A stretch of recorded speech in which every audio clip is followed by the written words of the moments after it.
and welcome to the Build and Exit podcast. I'm Julie Wilkinson. Thanks for everyone listening today. I started the podcast off the back of the work we do in my firm, Wilkinson Accounting Solutions. We offer financial consultancy for business acquisitions and exit planning. And the reason I started the Build and Exit is because we've had lots of entrepreneurs, investors, people have sold businesses, bought businesses on to give real life examples, people that are doing things in reality today. And we tried to look at the opportunities and the risks of the areas because we know there's risks as well. So I had some great guests and I'm really excited today to have Paul Avins with me. Thank you, Paul. Yes, Avins, but don't worry, it's all good. It happens. I spend my life getting called Avins. I wouldn't worry about it. And you know, I'm normally so good. I normally check these things. I normally do all my checks before I started. And I thought I had this one down to a T. Fine. So anyway, I do apologise. No, it's fine. I don't mind. Anyway, I'm really excited about this one because we've done a bit of pre-shoot to see if there's any questions and things out in the market. Because the reason I've invited Paul on, so Paul, I suppose, is a coach. He's been doing it for over 20 years, has coached over 550 businesses, is actually a multiple investor himself in businesses. But what really, I am. Yes. But what really stood out to me is, I suppose, what you're helping clients with. You know, acquisitions are quite prominent at the minute, and you've got within 6 months, your sort of clients are doing 30 mil of acquisitions, with one actually doing an 8-figure acquisition. Yeah, we can unpack some of that for sure. Yeah. So anyway, first of all, I'll hand over to you just to give a bit of background about yourself. Yeah, so I'm going to give it a slightly different spin in case people have heard me before. But fundamentally, so I've been coaching entrepreneurs to scale to 7 figures in sales, 7 figures in profit, and then 7 to 8 figures in exit value for the last 20 years of my career. So, but before that, I was absolutely an entrepreneur. I built 2 businesses that I successfully exited from, managed to lose everything I'd made during those successful exits during one of the financial crashes back in the day. So I've kind of known the highs and the lows, and I like to say, look, I'm an entrepreneur that also runs a coaching and training business because I'm passionate about helping entrepreneurs to develop the skills and the mindsets and the strategies that enable them to create financial freedom in their own life, which is fundamentally why most of us get into entrepreneurship. Is we want more control and more freedom. And what happens for too many entrepreneurs is that they either end up losing the control or losing the freedom, and the business runs them rather than them running the business, right? So one of the questions I regularly get from people is, help me get out of being stuck in the day-to-day so that I can actually work on the business, not in the business. And I spoke on stage with Michael Gerber about 15 years ago. And I think there's an awful lot of people that talk about work on the business, not in the business, but actually, how do you do that? And more importantly, how do you get out of running the day-to-day operational side of it? And, how do you exit from the day-to-day so that you can start doing things like acquisitions in terms of scaling? So our acquisition journey as a community, and I'm very big on community because I'm a great believer that running a business is a lonely place. It's quite isolated. And ultimately, if you're trying to do everything on your own, the risks are significantly higher. You talked about risks earlier, and the risks are much higher if you're just sitting, trying to figure it all out on your own. And trial and error is an expensive way to learn anything. So, we're big about building a community of like-minded entrepreneurs who are on that 7-figure journey. And one of the things we were discussing with that community was once they got to sort of like between 3 and 5 million pounds in turnover, they then had this choice, which was, okay, do you want to go to 10 million organically, which is going to take a lot more capital potentially and a lot greater risk? Or is there a way that we could accelerate that process and do it more strategically and do it with more, in a way that reduces the risk profile, but builds shareholder value, which is one of the things we're really big about. How do we build shareholder value? So for us, that journey started when I invited a speaker in called Guy Bartlett, who came to speak to I think you might have met him. He was at the VIP networking dinner you attended. So Guy was there. Guy actually came and presented as a paid speaker at one of my masterminds. And I was like, yeah, this is absolutely an area that we need to really kind of help clients understand and get into. The cool part of that journey is that Guy came and spoke as an expert, and now Guy's actually in my inner circle as a member, which is kind of a pretty cool story for us. 3.5 years later, he's actually in the community because he gets so much value from it. But what we started to do then was take the community on this journey of understanding how to use acquisitions. If you think about scale, SCALE, the S stands for strategy. The A, really, if you're at a level of 3 to 5 million, stands for acquisitions, right? So if you're not looking at acquisition, you're missing an opportunity to create massive shareholder value, massive leverage, for a potential exit at some point. And last year as a community, we helped clients exit for over £27 million. That was cash that was paid to entrepreneurs for their businesses by corporates, by private equity, because they built the right kind of shareholder value. But also, I think when you look at in terms of how do you do acquisitions, and we brought in, we've had some amazing speakers come and talk to our community from private equity in terms of understanding what are the 8 things that private equity look for, in terms of that there are very specific things that private equity look for when they make an investment into a business. And also looking at acquisitions is like, okay, great, where are the synergies, where is the vertical integration potentially, how can we really kind of do that? And I think there's a mindset piece, and I'm sure you find this too, with people actually believing that it's possible. So, if someone says to you, hey, you can buy a business for no money down or none of your own money, well, that's true. Is it harder today than it was 7 or 8 months ago? Yes, definitely. Although the opportunity right now in the market, because obviously liquidity is a bit tighter, there's banks are being a bit stricter with what they'll lend and won't lend, the funders are it's not as easy as it was to raise money. However, that's meant that it's actually a lot easier than it was to do vendor finance deals. So as you sort of alluded to in the intro, we've got in sort of in our community across a couple of mastermind programs and coaching programs, we have the first 6 months of this year, we're just on track to complete about 22-23 million pounds worth of acquisitions.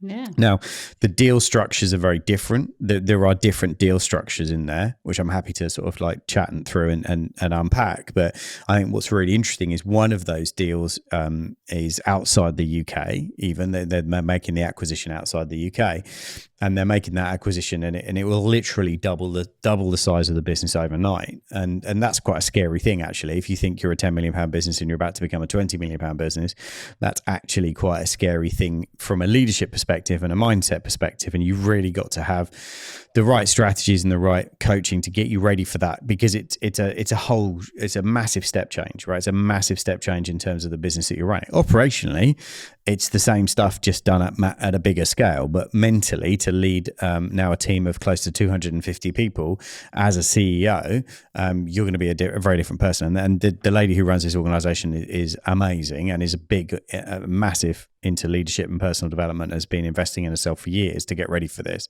So I think there's always a piece that goes, acquisitions are great, providing you're at a level of skill as an entrepreneur or owner that can actually handle what's about to happen. And I don't think that gets talked about enough, actually. I don't know what you think, but I don't think that gets talked about enough. Yeah, well, no, I mean, I see all sorts of people looking to buy acquisitions. I mean, I do think, everybody has dreams. I mean, I'm big into manifestation, meditation. I do a lot of that sort of thing. So I believe you can do anything you want, but I also think you have to be realistic, because I think the problem is with the no money down deals. I mean, I know it can happen. To be honest, I got a good deal. I've just bought my business by doing an acquisition. I'm not as big as that, because I've only been going 3 years. So you can do it. And we got a good deal. I think the problem is the courses people are going on and telling them, and they have no contingency strategy. That's the main problem. Is it's not the fact that you can't do the money down deal. You can. And it depends on the type of business structure, I think, as well, whether it's asset backed or whether it's sort of cash flow financing based. It makes a big difference. Yep. But even then you can get good deals. I mean, I got a good deal on mine, because you have to just have good, relationships with the sellers and basically get the opportunities of where the business is. But I think people are doing it, sort of just launching into it, think, oh, it's easy, I'm just going to buy this business. But I just think the hard work starts after acquisition. I couldn't agree more. Yeah, the hard work. I mean, I know myself, I've done one, we've bought quite an owner operated business, because we did a trial on trying to get sort of retiring accountants into sort of the modern age. And it is hard work, and but it's good if you can do it right and you've got the team around you. And we've got a big team around us, and we're going on a funding round now to basically hire a CEO, because I've got my own sort of exit and step down route like you were talking about. And I just don't think people are planning enough. You are right. I think everyone thinks an exit has to be a full exit, but it's not true. Yeah, an exit to me is just, how do I make my life better? Like, as a person, how much do I want to work? How many hours am I working my life, my dream? And if I'm not, how do I change it? And that could be going from 5 days to 4 days initially. You do it slowly. That's my thoughts on it anyway. No, I think you're right. I think I have a concern about courses that are running around teaching people who've never run a business how to buy a business, because now that's like dropping somebody into Formula One car and expecting them to learn to drive at the same time. It's the chances of you not successfully not crashing that thing are rare, and I think there's a difference between if you're looking to buy a business and you've never run a business and you're coming out of a corporate environment. And there's a difference with that between saying you're already a seasoned entrepreneur who's built in our case, 6 or 7 figure business on your own, and you understand what it takes to build it and grow it and sustain it. And now you're looking to accelerate that with strategic acquisitions. I think there's a big difference between the two. And I think the thing that surprised me, and I've had 2 or 3 people, reach out to me on LinkedIn and stuff and go, "Can you coach me through this?" And now we do this as a sort of 90-day program where we take people post acquisition and coach them through the first 90 days in terms of what to do during the first 90 days that you actually buy a business, because buying it, the journey really starts when you take ownership and when you buy it, right? That's when it starts. And I think how you fund it is a creative conversation, right? So whether you're funding it with cash or whether you're funding it with paper, as one of my clients has done, where they've done a share swap for a £2 million business and swap shares into their company, and they've done that and taken the director in as one of the directors in as well, because the director was much younger than the owner who wanted to retire. So that's a paper transaction, but in reality wise, what it's done is made all the shares that much more valuable. But I think there's a difference between that kind of an acquisition and an acquisition when you've never run a business and suddenly you're using this as an investment strategy, essentially, to buy a business that you don't know anything about. You've never been in the industry, which I've seen too many people try and do this, and they just buy something and go, "Oh, it's a passive investment." And I'm like, you are absolutely setting yourself up for a world of pain and learning, because nothing is passive in business. So you have to have an element of involvement. Even if it's a day a week, you're still going to need an element of involvement. Even if it's only management meetings once a week, there'll be some element of involvement. Don't buy a business with the belief that you can just leave it alone, it'll just run itself. It just doesn't happen that way. There is an element of involvement. And I think the exit is an interesting conversation, because I think you can exit from being an operator. I think you can exit from being a manager and put managers in. I think you can then move up to being a director level, and you can even exit from a director level role and be an owner and sit on the board as a non-exec of your own company, or as a shareholder and sit on the board, and then not be operational at all. All of those are valid exits. They're all valid exits. And if you want to keep the business because you might want it provides you with a great lifestyle, you love it, you've got a connection with the people, you don't want to sell it, then that's great. Or you could do a part exit sale to things like private equity, where you could sell 40% of the business to a private equity, or 60%. And one of my clients got an offer recently from private equity to buy 70% of the business, which would allow him to take a whole bunch of cash off the table right now. But at the same time, it would allow him to put liquidity into the business to fund it to double or triple it as well. So there are different times and different strategies depending on what your personal vision is. And you said it best there with what's your personal ambition, what's your personal goal, what's your personal dream, and then how do we make the business support that? And then build it and design it strategically in a way that actually delivers what you want personally.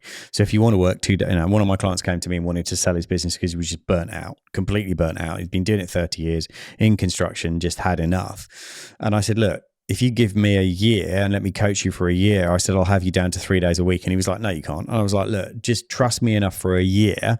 We'll have you down to 3 days a week. And now he's down to 2 days a week. A year later, he's down to 2 days a week.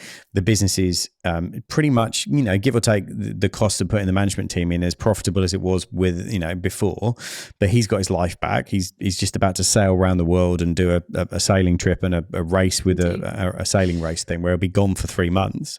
And it's like, why would you now try and sell that business? Why would you sell it? It's like he's got the dream lifestyle that he wanted and the cash flow. Mm-hmm. And I think too many entrepreneurs feel that they have to sell, that's the only way out. Whereas exit can mean many different things to many different people. I mean, I hate to say it, but I think the sale is the easy way out. I think it's easy to get so deflated in the business and I suppose overworked that you can't see any other way. Because I think you have to have a certain type of mindset. It's interesting you do the post consultancy, because actually we do a post consultancy. We come from a different angle because we come from a finance perspective.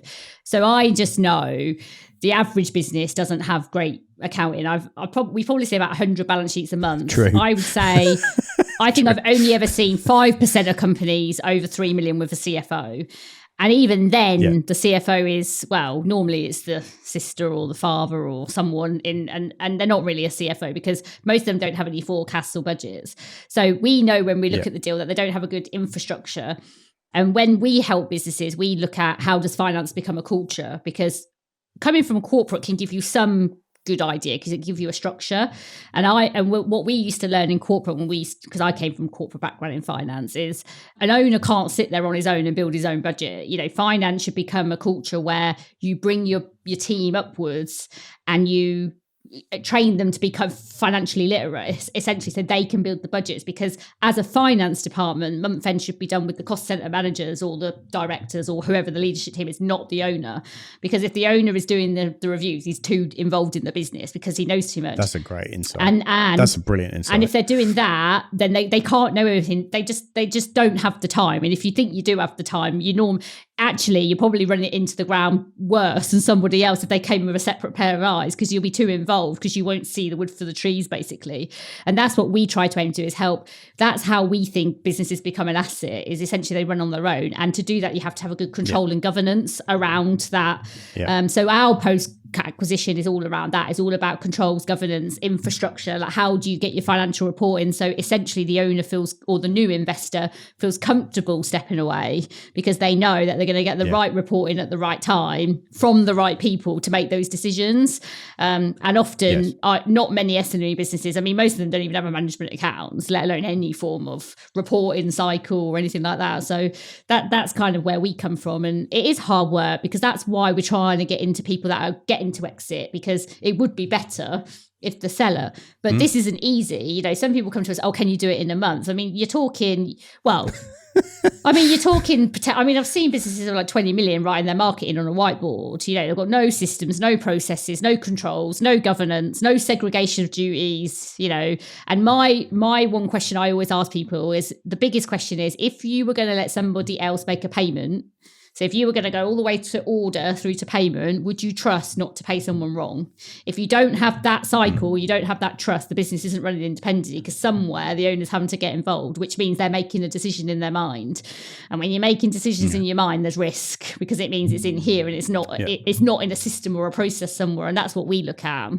Yeah, I mean, you just dropped some absolute gold there. And I think this is the difference when people are, if you're building your business up to sell it, if that's part of the strategy is to exit it, then actually one of the things that drives value on an exit is how good the financials are, how good the projections are, how good the sales forecasting is, all of those things, because it makes that asset that much safer to buy. And most people, that's why you want to build those things out as part of, whether it's a coaching program with us or, with you. It's like, the key thing is, if you've got to have those, what we call the foundations of a grown-up business, right? So for us, if you want someone to give you grown-up money for your business at some point, it's going to need to be a grown-up. And that means that it's got systems, it's got people, process, profit. The 3 Ps are sitting there. You've leveled up the internal processes, you've got the right team around you. And in fact, one of the things that a private equity guy said to me recently was, he said, we don't buy businesses, we invest in people. And he said, there's a fundamental difference. He said, if you don't have the right leadership team around you, we're not buying the business. Doesn't matter how profitable it is, we're not buying it. He said, we look at the people as one of the critical elements of buying any business. You're buying talent. And I think, so many entrepreneurs are, and I've been guilty of it in the past in my own life, where we try and do everything rather than hire really good people and then let them to work with the right controls and the right governance. And I think, one of the things I say to people when they do an acquisition is, like, the first 90 days are critical in terms of what you do, but also what you don't do. And I think the first 90 days is about going, listen, right now, step one is go around and reassure everybody. You've got to reassure and review everything, right? Whatever you thought in due diligence, I guarantee you it'll be different when you're inside it. But go around and reassure everybody, reassure the key customers, reassure the key contacts, reassure the key team members, reassure the key suppliers. There are a load of people you just need to go around and reassure, first of all, that everything isn't going to change. You're not going to tear it all apart, and it's actually, you're in it for the long term here. And fundamentally, you want to reassure people, step one, and then you want to just review everything from the ground up and just don't change anything. Just understand more about how it works, more about how it operates, what's missing, and then you can start to look for what I call the quick wins in terms of internally, like how do you can get the quick wins for things that people have probably always wanted to do or have been saying to the previous management for years. It'd be great if you could just sort this out, and they never did. And if you were able to, and if it's not going to cost a lot of money to do it, then do it, because the emotional bank account you build with the team that you just inherited, suddenly when you go in and fix stuff they've been complaining about for years, and I had one of my clients do this, where it was simple stuff like they were running really old computers, or they were running, with really bad. I remember one was, I bought a business, this was years ago, I bought a pay-per-click agency. And when I sat down with the team and said, what's something I could do for every single one of you in the next month that would make your life easier and more productive, which is a good question to ask, by the way. And two of the people in the office said, could we have decent monitors, please? And could we have decent, like stands, so that we're all resting on these crazy book towers that we've got. And I was like, done. And it cost me, I think it was less than like £500 or £1,000 or whatever it was to buy 2 or 3 extra monitors and a proper stands for everybody. And not only did the productivity go up, morale went massively. Everyone was like super excited. Like they'd got this thing that had been bugging them for ages that the previous owner didn't want to spend the money on. And it's like, okay, I've just bought myself a massive emotional bank account with all of you. Now, when I want to make changes down, in the next 3-6 months that I feel actually the business needs to make to improve it and grow it forward, then at that point, you're going to be more bought into supporting me because I supported you. And I think, too many entrepreneurs buy a business and then try and change it quickly without doing the work to really understand the culture, really understand how they can earn the trust of the team, right? For T in team stands for trust. So if you don't really go in and earn the trust of people, it's very hard for you to then ask them to start changing stuff. Which is why we have tools to help people do that and help people understand the who's on the team. I mean, that's a critical part of anything from that perspective. So do you agree with that? Do you see a lot of people who come in and don't take the time to really understand the talent that they've got? Yeah, I mean, I see a lot of things. I think the biggest thing I see is people say they're going to do that. I think what I see happens is when things get a bit strained. So especially when people have used all the cash, when they do the no, because people think, a lot of people do the no money down deals thinking they can use the money in the business to buy it. I mean, I think you need a level of money in the business, especially when it's new, because I would say 90% of businesses we see, operations always drop at the beginning, because somewhere along the lines, the previous owner, even if they say they don't, actually do get involved. Maybe they don't intentionally do it. I'm not saying they're lying, but they do. And there's an impact because the operational people don't know how to do everything, because they go, oh, well, he stepped in and fixed it, and then that's why you need the cash flow. And what I see then is that puts a bit of a strain on the business because the cash flow drops a little bit. Then they want the information. They want to know the numbers. Why are sales dropping? And nobody has it because they're asking teams to do work that they've never done. And even leadership teams, even directors. Most directors that I see aren't really leaders. They're there to support the owner. So it might have helped the owner go from 60 hours a week to 40 hours a week. And for them, it's the best thing since sliced bread. But actually in the real world, the director's not really leading anything as such. He couldn't lead that business on his own. He's a bit of like he helps, but not on its own. So when you don't have that person other than the owner to then come in and go, well, I want the numbers, I want the sales, I want that. They don't know how. They don't know how to plan. Well, that's my experience. No one's ever built a forecast or a budget. And that's why I think it's so important to get the financials in place within that first 90 days. But what you've got to do is bring people on board, because you can't go in and start dictating to them straight away, go, I want this, I want that, because you can't have it, because the systems probably can't even report it. They probably don't even have the system to even report the information. Data doesn't exist. The data's not there. Yeah. And I always say systems don't fix bad processes. Systems make them worse.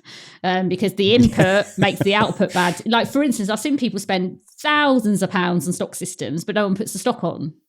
And then they blame the system. Like, well, it's not the system, it's the people, because the people aren't putting the stock on. So the system's fine, but your people don't know what they're doing. And I see that sort of thing all the time. So people just think, oh, I'll come in and systemize. It's always systemized. And systemizing is great, but not without a process, because if the process doesn't work, the system doesn't work anyway. So that, I just think you need to give it time, and that's why you need the right support, because you've got to be sensitive about it, but probably a bit stricter. Because I did the same as you. All my team wanted was 2 screens. They were like, I just want 2 screens. I was like, well, you can have 2 screens. I was like, why haven't you got 2 screens anyway? Because they used to print, everything got printed. And I was just like, oh. So yeah, I said, if you haven't done so, if something went wrong in 1980, we don't do it again. We don't do it now just because it went wrong 25 years ago. We look at a new way of doing it, because that happens a lot. But I think you make a really interesting point, which is two things really. I think, trying to buy mistakes I've seen people make, right? Trying to buy businesses, no money down and then ripping all the cash out at the very beginning, right? That's one. And I think, it's absolutely dangerous to do that. Number two is not finishing building their existing business so that they could truly step away and do the acquisition. So they do the acquisition while they're still growing or scaling their existing business. And we try to coach people very hard against doing this. Doesn't mean they don't choose to do it anyway. And they're adults. It's their business. They can choose, but we coach them very hard not to, for the simple reason that if you're not careful, then the core business that's been funding everything or giving you the energy then dissipates. And it's what we call founder's energy. And when you take a founder out of a business, there is a gap between when the founder leaves and then somebody else steps in and replaces that energy. And during that period, there is a risk that unless the sales and marketing is incredibly well automated and systemized, that revenue drops because that energy goes out of the business. And it's been probably coming out for a while because they were exiting, right? So if your own business isn't really set up and you haven't got a great team and you haven't got great processes and you're not out of the boxes and then you buy another business, all you do is run the risk of actually you taking your founder's energy out of the current business to put it into the new one you've just bought. And then 3 months later, you've got a cash flow problem in the current business because you're not paying attention to it. So I think there's a really important piece about making sure that what you've already built is really running without you, or at least down to a day a week. I mean, and I'm practicing not just what I teach, but what I live, right? So I've got a video production company that I bought 18 months ago. So I'm not just teaching this stuff, I'm living it. And I think that's a really important distinction, is that this isn't theory, I'm doing it. I bought a video production company. I've put a really good general manager in / sales director in to run all the sales and marketing for it. And I'm down to probably half a day a week in that business. And we grew it by 256% last year. And that's great. And now the team's growing and we're recruiting more people and more editors and we're scaling that business. But I'm no more than half a day a week in it, which means I can still focus on helping the 50 clients in programs and coaches because that's where my time goes. But I think you got to be very careful and understand how much of a drag of attention it can be. And I think, with any business, listen, there are surprises. It doesn't matter how good your due diligence is. I mean, and I'll tell you this happened the other day to somebody, and how it got missed, I do not know, but they did an acquisition where they were buying a business. I won't say which sector it was in, but it was a fairly well-known sector. They were buying it and nobody checked the owner's previous history. Like they didn't Google the previous owner. Like how it got missed, I don't know. And then when they did a press release that they were buying this business, it turned out this guy had been had up, was mentioned in the Houses of Commons. There was criminal investigations into him, all kinds of stuff. So on the one hand, great story if we'd have spun it the right way, that they were taken over from him, but we had to deal with some really interesting kind of blowback from a media perspective, because obviously it dug all the old stuff back up again and no one had checked it. And again, it's like little things like that you go, yeah, okay, I'm going to need to, we jumped in and we fixed it and we spun the story in a way that isn't it great that he's gone now and there's a values-led business owners running the business. But if we'd have known that before, we'd have just spun the PR slightly differently, or would have positioned the story differently at the beginning of the acquisition. And yet nobody Googled his name and checked him. And you go, well, surely that should have been done in due diligence. Yeah, there's lots of things that should be done in due diligence, but sometimes human beings miss stuff. And I think if you don't account for the first 90 days to go, I'm going to be present with a new acquisition for the first 90 days. That's why if you buy a business and you're still in corporate, I think it's high risk because you can't be present. So you can't be around. So you're still trying to do the other job, or you're still trying to do this on the side. And it inevitably means you're not present and you're not there energetically to support the team, and you're not there to answer questions. And you do it right in the first 90 days. And then, you can get out of boxes after that. But I do think you need to be available and around. And the best thing, you want to do, in my opinion, in the first 90 days is to do a 2-day team meeting where you're going, right, let's all go through what's the vision, what's the values, where are we going now, what's the direction of travel, what does the strategic plan look like for the next 2 years, get everybody bought into that. I mean, I've got one client who in the first 18 months of working with in my inner circle has bought £25 million worth of businesses, right? So that's a pretty aggressive growth. It's bought like 5 businesses that all range for between 3 and 8 million, something like that. But again, now we've got an integration challenge because they've all, we're trying to get all the same systems into all of these companies that didn't have any processes or systems before, didn't have any system for recruitment. I mean, this is where having a profiling company that I own is quite useful, because we're able to profile all the people that in the business that you buy, and straight away you can start to understand, okay, great, I know how to deal with this person in that role because I know their profile, right? I'm not trying to figure it out. I've actually got a blueprint. I can look at it and go, oh, this is how that person needs to be managed. This is how they could add more value. But again, it's probably a 2-year plan to put all the systems systems and processes and get all that data sorted to get £25 million group reporting in the way that you would want it to do. Because like you say, these people don't know what they don't know and they've never done it before. So I think there's an element of, you'll have to have an element of patience going into this as well. It's like not everything's going to be fixed instantly. And I think if you're going to buy businesses as part of a scale up strategy, there's a definite element of patience and integration that needs to be planned. And most entrepreneurs, if you don't have the right team around you, that's going to frustrate you.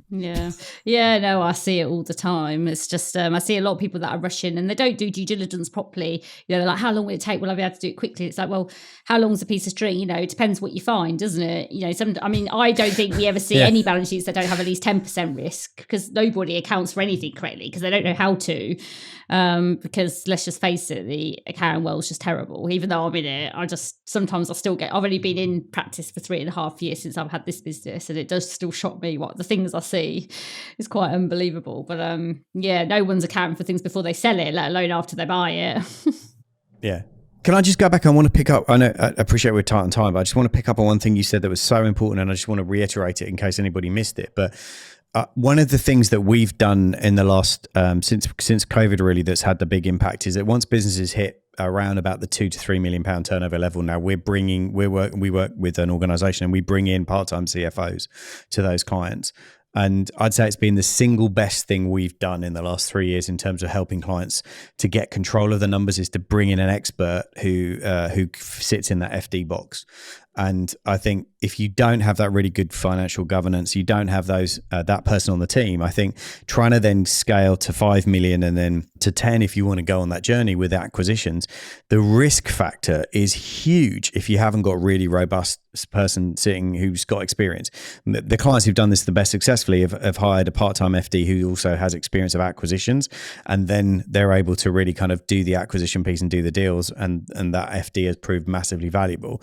But I just think you dropped it sort of as almost like a bit of a throwaway line that not many people have it. And I'm saying, I think it's a massive competitive advantage. I think if you get to £3 million and you go, right, we need, or 2.5, we need a part-time FD now, I think you're a massive competitive advantage over other people in your marketplace, regardless of whether you want to scale or not, because you're going to have so much better control and visibility on cash, on opportunities to then do things like acquisition. So I think without that person on your team and a properly skilled up FD, not somebody who, hasn't had that kind of accounting training, I think it's risky. I think scaling any business without that function and that skill set on your board as a CEO, and if you think about yourself as a CEO, I think it's a really risky thing not to do. So I'd strongly encourage everyone listening to this to go, look, you get to that part in your journey, CFOs, even if they're part-time fractional CFOs, should be part of your plan and certainly part of your budget. Yeah, I definitely think so. And I think all areas like HR,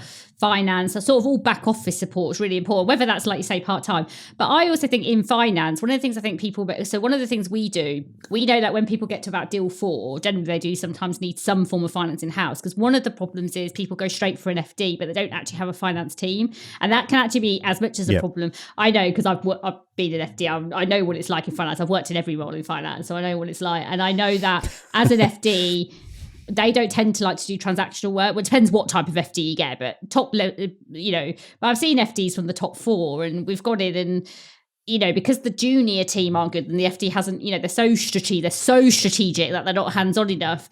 Actually, it can be quite harmful because they think they're in a position, but actually the journals and the month's end aren't getting done properly because you haven't got the right junior team, because an FD can't really deliver anything if they don't have the right lower levels, because they're not going to, and if they are doing it, Agreed. You're paying too much for it, which is why that's why I set up like a virtual finance team, because we could give access to sort of like a collective of different roles. So it's a more collaborative and a bit of a consolidated rate, rather than, because sometimes people only need the FD maybe 2 days a week, but they might need different skill sets for the whole 5 days.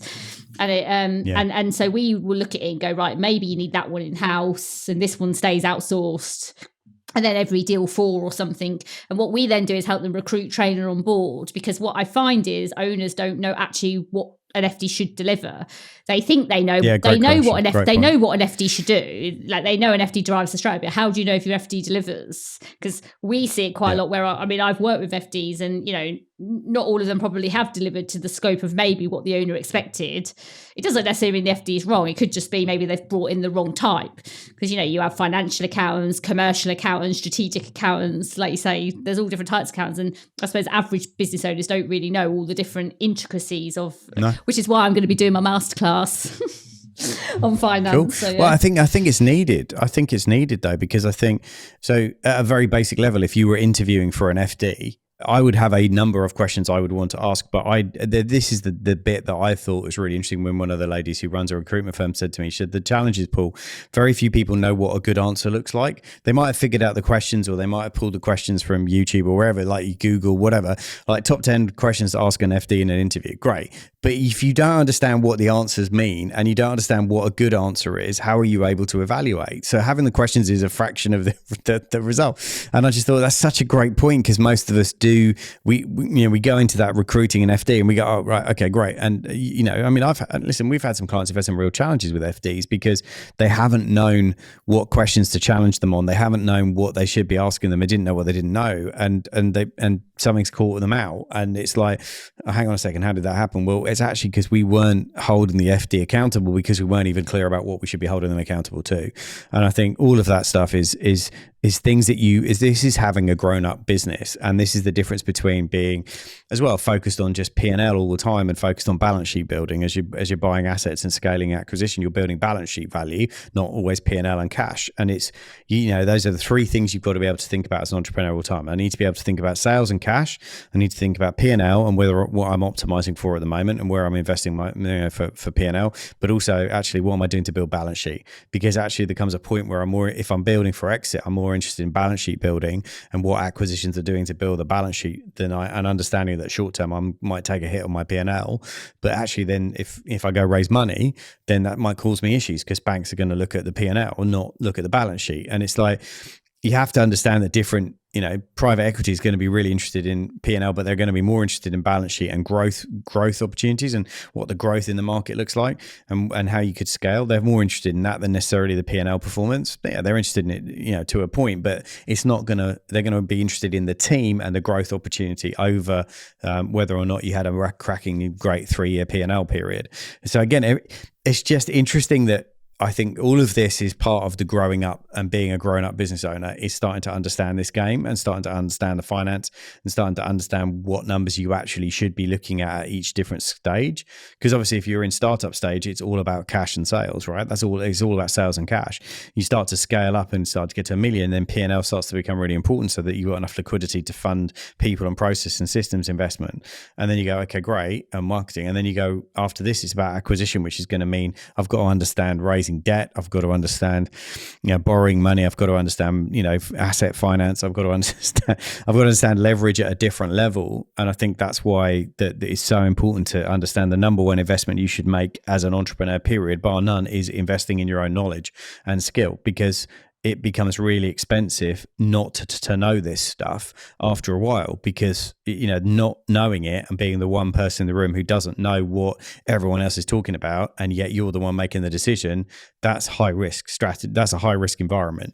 If you're sat in a room where you don't understand what everyone else is talking about at a level that they do and you don't, and suddenly it's like, I'm being asked to make decisions about spending, in some case, millions of pounds without really understanding what everyone's talking about. And it's like nobody, there's the whole kind of, you know what I mean? It's like I've seen it where people sat in a room with, doing a £3 million deal, and you're looking at them and you're going, I don't think they're really aware of what the person in the room is talking about with balance sheet value, debt to equity ratio, and all of this stuff.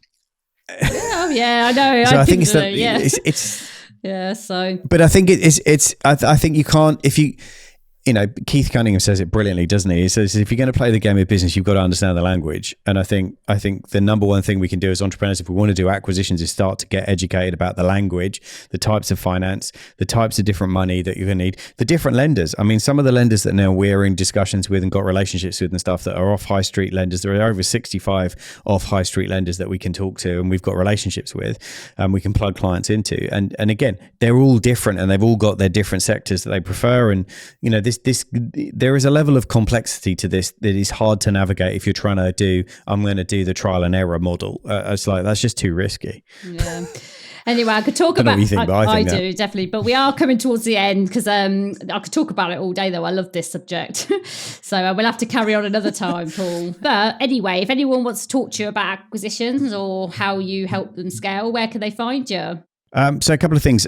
Best thing is probably follow or connect with me on LinkedIn. I'm on LinkedIn. I post content there pretty much every single day. So LinkedIn, just search Paul Avins, Avins, or go to paulavins.com. And you can find out there about lots of different coaching programs. We run the masterminds, the retreat we run in Spain in October, where we take about 75 entrepreneurs to a 5-star hotel for 4 days to work on their business and their vision and their strategy and their mindset. You can find out all about those kind of things on paulavins.com. Oh, brilliant. But you'd love to connect with you on LinkedIn. That's always my favorite place. Yeah. Well, thanks so much, Paul. And I just want to say thanks to all our listeners. We've had well over 1,000 downloads now on the podcast. We've only been going about 14 weeks. So that's really good. So I'd like to say thanks to all the listeners. Do hit the subscribe or leave us a rating and review on Apple because it helps more listeners find our show. And I'm looking forward to seeing you again soon.